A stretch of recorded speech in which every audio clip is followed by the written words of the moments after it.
Welcome to Discover Indie Film. I'm your host, Jeff Howard, and I've got filmmaker Jim Vendiola with me. Hey, Jim. Hey. All right, so you should listen to the podcast before this one. It was a great hour-plus interview with Jim, all about him and his work, particularly the film Pretty Pickle that was at Film Invasion Los Angeles in 2023. That's how we met. He won for Pretty Pickle the Filmmakers Award for Outstanding Screenplay Horror. Pretty Pickle is an excellent film. I highly recommend you hop onto the smart TV app, streaming channel, whatever you want to call it, the indie channel, and watch Pretty Pickle. It's original, it's great, it's challenging, it's everything indie film should be. But in this case, this podcast is not about, it will be about Jim's taste in film, not about the films he actually makes, because I'm about to ask Jim the Discover Indie Film 4 questions, which are: name 3 favorite films, name an underrated film, name an overrated film, name a lesser known film that people should seek out. And I'm just going to let you go. I intentionally made the question 3 favorites, so it's not like the 3 best films ever made. You know, I know it's hard. It's hard to limit oneself to 3. Yeah, no, 3 is just like almost a non-starter in terms of like, you can't limit yourself to 3, right? Especially when you love all different kinds of movies. But I think like from a branding perspective, I will keep it kind of in a similar realm. So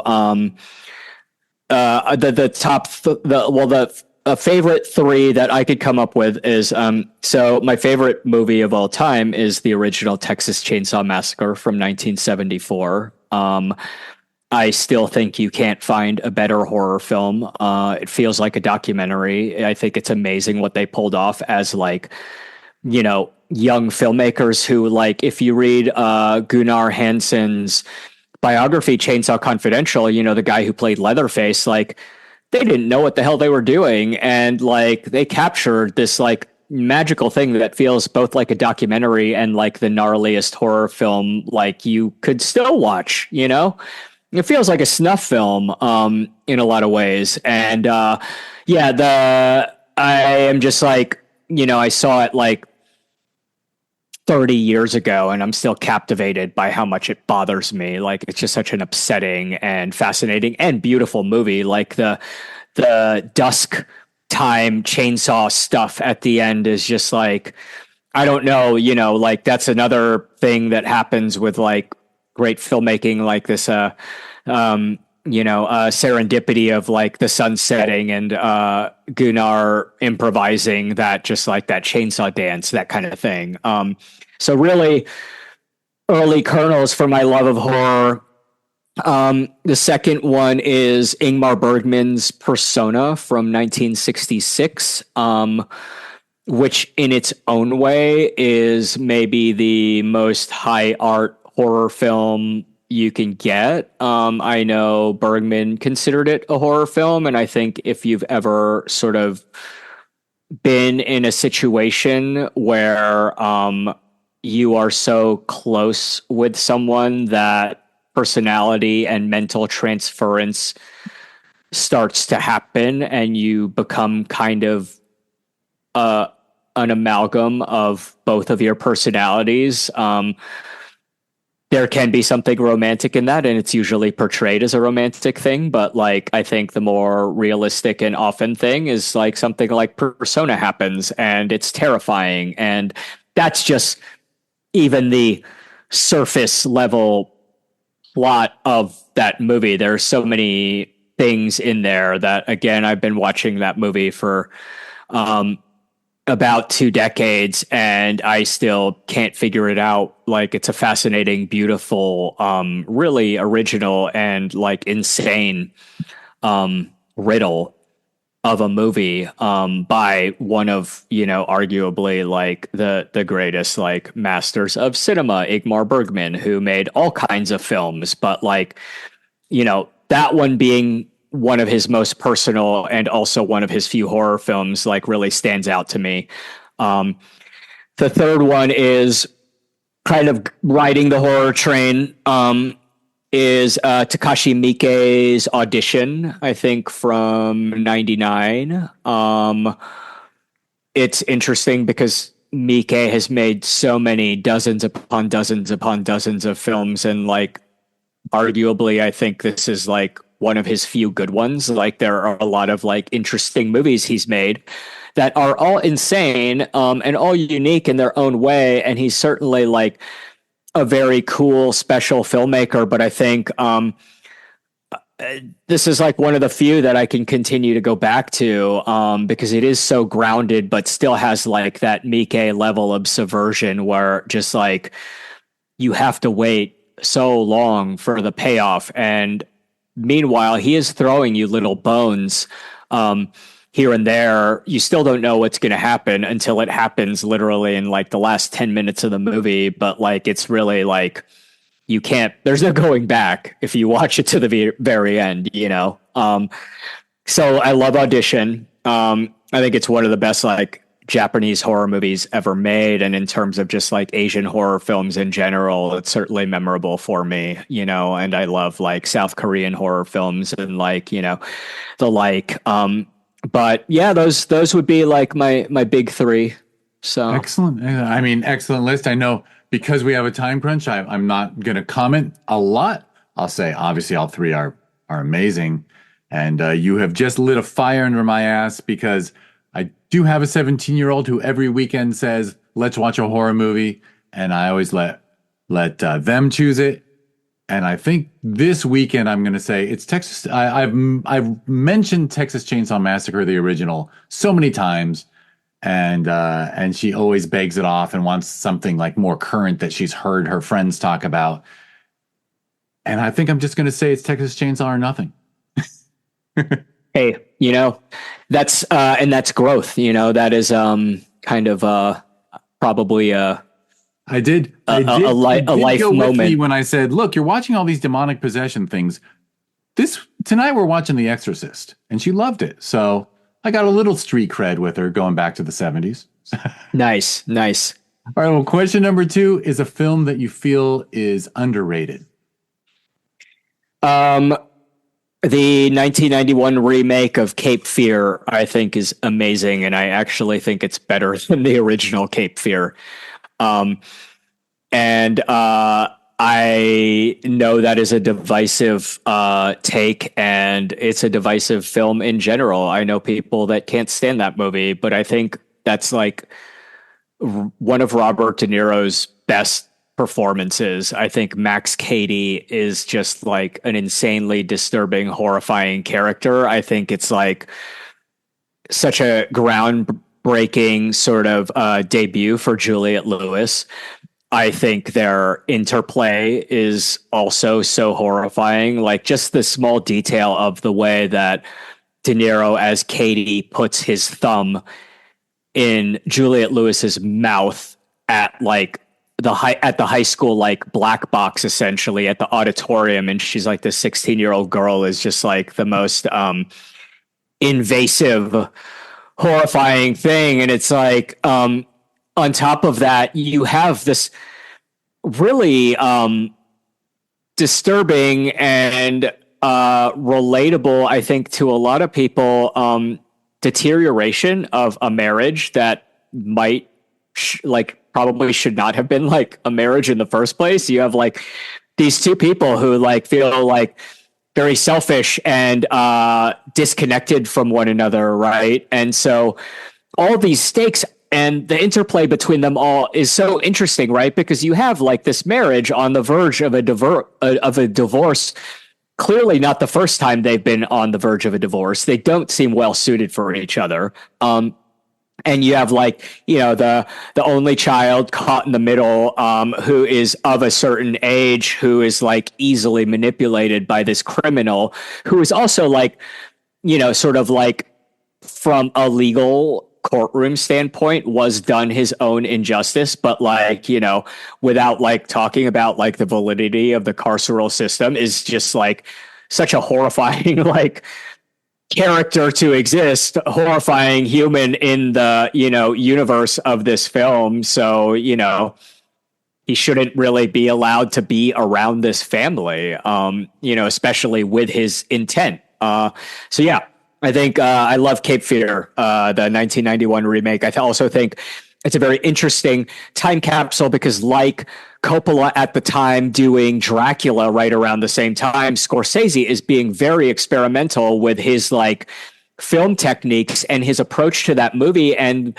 both Coppola and Scorsese with Bram Stoker's Dracula and Cape Fear, respectively, are really going back to their roots and their early exposure to like different types of like silent cinema and golden age cinema and world cinema, and are pulling from that and doing really interesting genre work that arguably neither of them did as well like since then.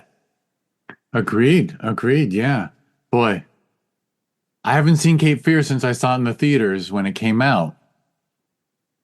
And I have some distinct memories of the film, but I remember being a little on the fence. I couldn't decide thumbs up or thumbs down at the time. But anyway, you make me want to revisit. All right, question 2, and I know we talked about how film criticism.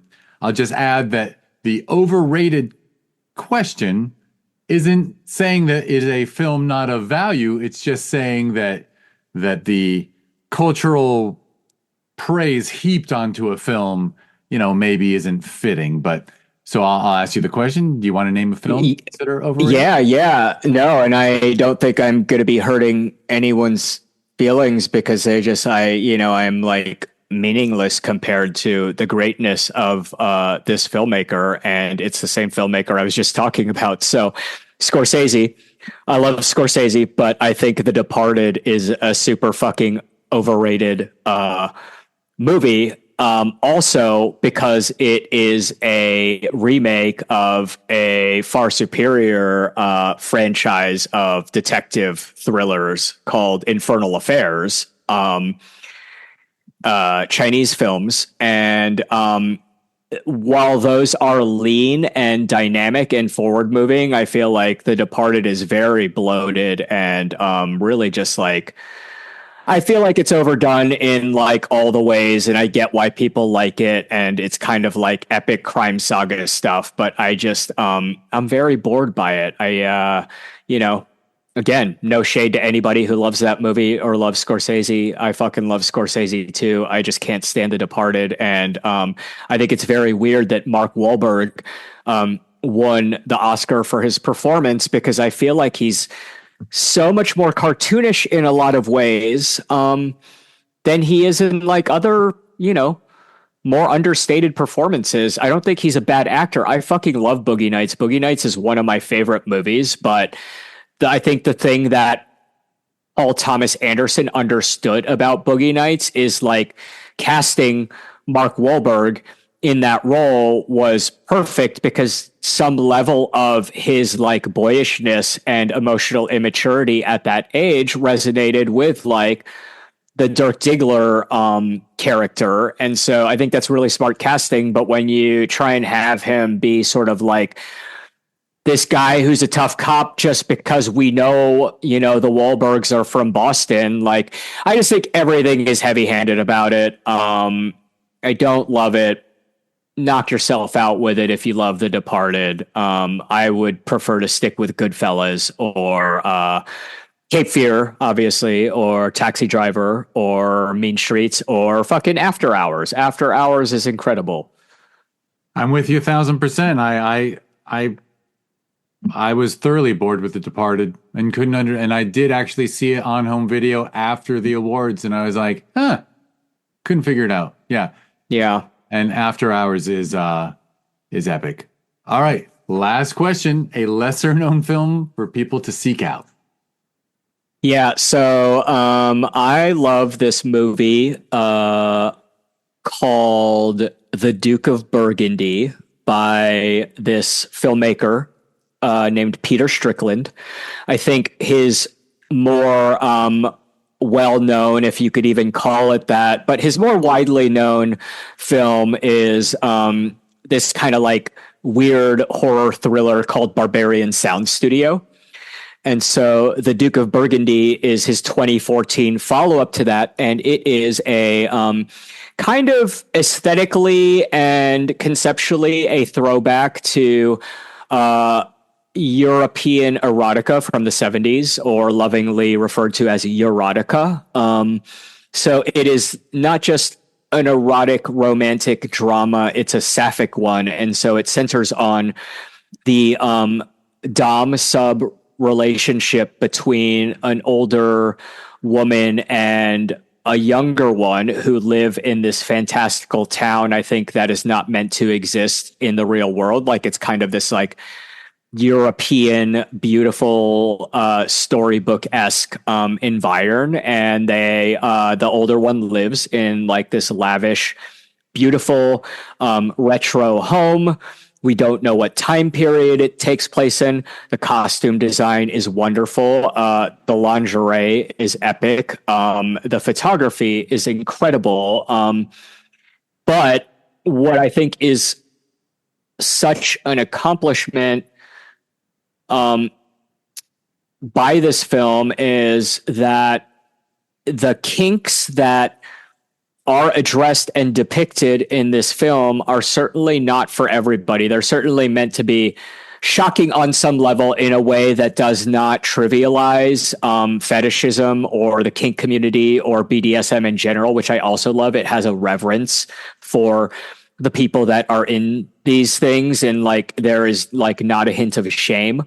But what is like beautiful and so like human about it is the way that this narrative that is otherwise set up to be something heightened becomes like wholly relatable to really anyone, kinks or not.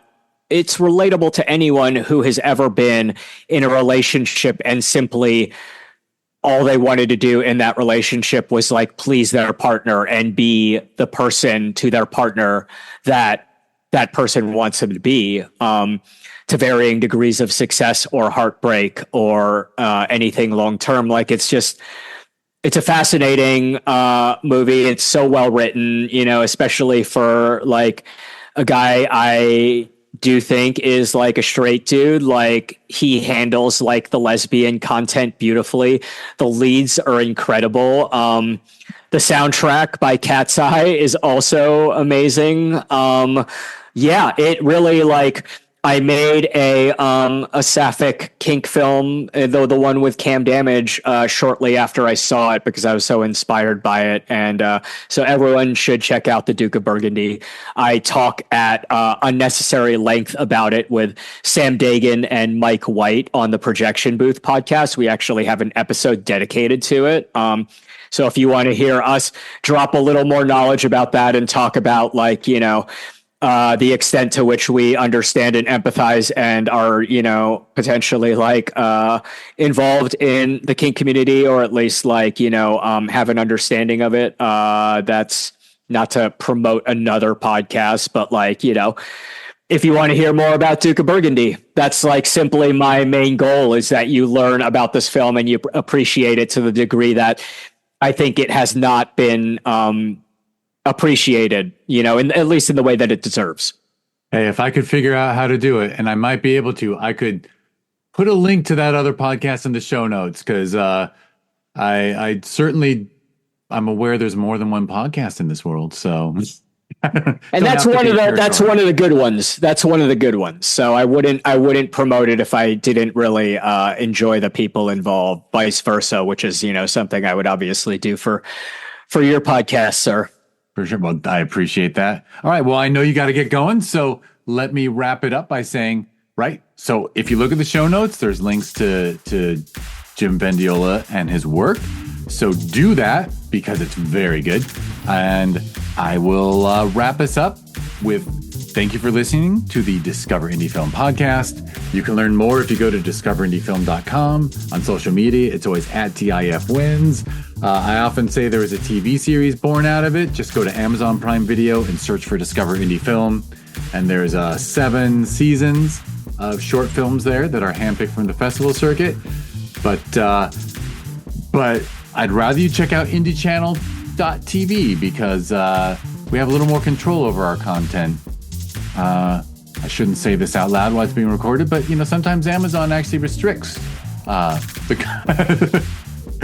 I'll never get over it. So anyway, all right. And so go to indiechannel.tv or go to Roku, Amazon Fire TV, Apple TV, Android TV, or your phone. Download the Indie Channel app and check it out. Finally, Jim's film Pretty Pickle played at Film Invasion Los Angeles, where I'm the festival runner. If you want to learn more about that festival we hold every June and the fantastic films we show every June, go to filminvasionla.com, and it's at Film Invasion LA on social media. And if you're the sister festival every December is the Sherman Oaks Film Festival. You can go to ShermanOaksFF.com, and it's at Sherman Oaks FF on social media. As usual, there are some very cool films there, including things with some horror and some kink that I know Jim would like. So anyway, not to typecast you, sir, but no, I mean, that is you got my brand pretty spot on there. So well, and I was able to share you in the previous podcast that I got to see Blue Velvet on print in a theater when it was released in '86. So that's talk about a wonderful film that explores the underbelly of humanity. So anyway, thank you so much. Thank you. And I'm rushing it because Jim's got to go. So thank you everyone for listening. Yeah, until next time.